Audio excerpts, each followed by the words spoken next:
Alors, impeccable. On arrive ici au huitième point. Comment t'en dépêtrer? Comment reprendre ta souveraineté féminine? Rien que ça. Sacré programme.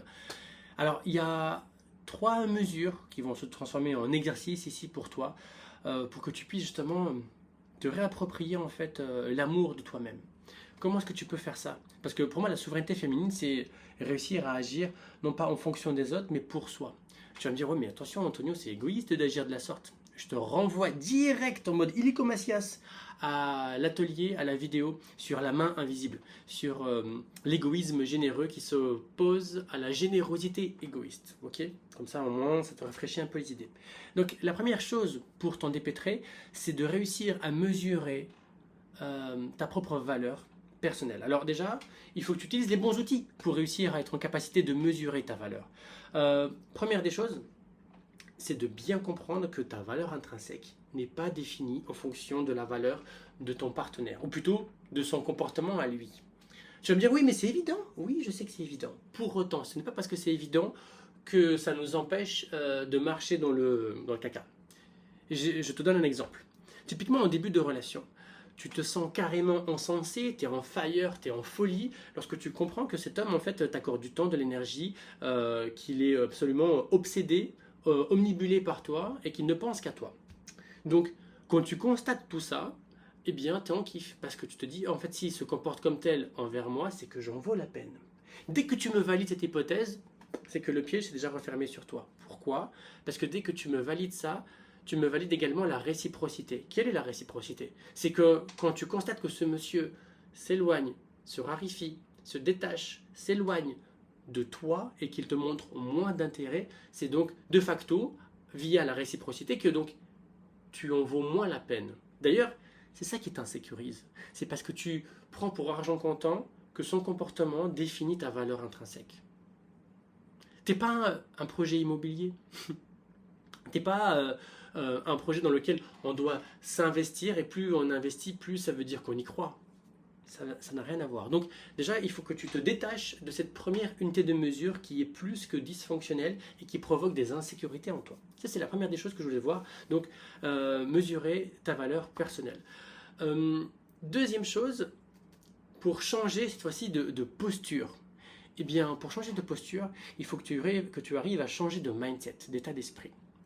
Il y a deux catégories de femmes.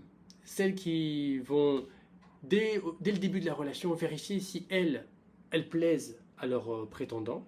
Et pour ce faire, elles sont prêtes à tout, à se plier en quatre, à agencer leur agenda pour qu'il soit à disposition de monsieur. Tant tas d'autres exemples, je suis sûr, tu n'as pas besoin que je te fasse un listing, on va droit au but. Donc ça, c'est la première catégorie. Celle qui se confond avec le fameux caniche qui remue la queue dès lors qu'on sonne une cloche. Ding dong, ok? Et puis, tu as l'autre catégorie de femmes qui, elles, en fait, se contentent simplement de venir vérifier si l'homme en question, l'homme qui est en face à elle, son prétendant, lui plaît à elle. Ça change tout. Ça change tout parce que la première, elle se pose des questions dont la réponse est exogène, extérieure à elle-même. Et ça crée donc du stress, de l'anxiété, de l'insécurité. Pourquoi? Parce que le terrain le plus fertile à l'anxiété, c'est justement l'asymétrie d'information. Et donc, quand elle pose des questions dont elle ne détient pas la réponse, elle va supputer, émettre des hypothèses hypothétiques qui vont l'insécuriser dans les projections qu'elle fait. A contrario, l'autre femme qui se demande simplement est-ce que lui me plaît à moi, et quand je dis lui, c'est le lui actuel de maintenant, celui avec sa disponibilité, son physique actuel, son engagement, sa capacité de communication, son charisme, pas le lui de demain quand il sera enfin disponible parce qu'il va travailler un peu moins, pas le lui d'avant quand il s'entraînait beaucoup à la salle de sport et qu'il n'avait pas les brûlés qu'il a aujourd'hui. Bref, tu me comprends? Donc cette lucidité, cette générosité envers toi-même permet de changer de posture et tu passes d'un caniche qui remue la queue à une directrice de RH qui voit des postulants défiler devant son bureau et elle va se contenter de vérifier quel est le profil ou les profils les plus susceptibles pour passer une période d'essai, une mission intérimaire, un CDD, puis potentiellement un CDI. C'est comme ça que tu dois visionner la chose et donc dans ton bras de fer, tu veux gagner en puissance de malade mental. Il me reste le dernier, c'est faire des choix. Alors permets-moi de lire ce que j'ai écrit ici pour me réimbiber. Prendre des décisions basées sur les besoins et désirs personnels, pas sur la validation externe. C'est donc faire des choix qui ne soient pas dans la suradaptation, dans la générosité compensatoire, ou qui ne soient pas dans l'amour sacrificiel. Rien que ces trois-là, si tu arrives à les esquiver, tu vas respirer, tu vas te rassurer parce que tu vas faire en sorte de te plaire à toi et non pas à lui. Et remarque bien qu'à chaque fois que tu fais des choix dans ton propre intérêt, déjà tu les regrettes jamais ou alors que très rarement. Et puis quand tu fais des choix dans ton propre intérêt, t'envoies un message très fort. Je vais te donner un exemple. Imaginons que je sois un établissement bancaire, d'accord.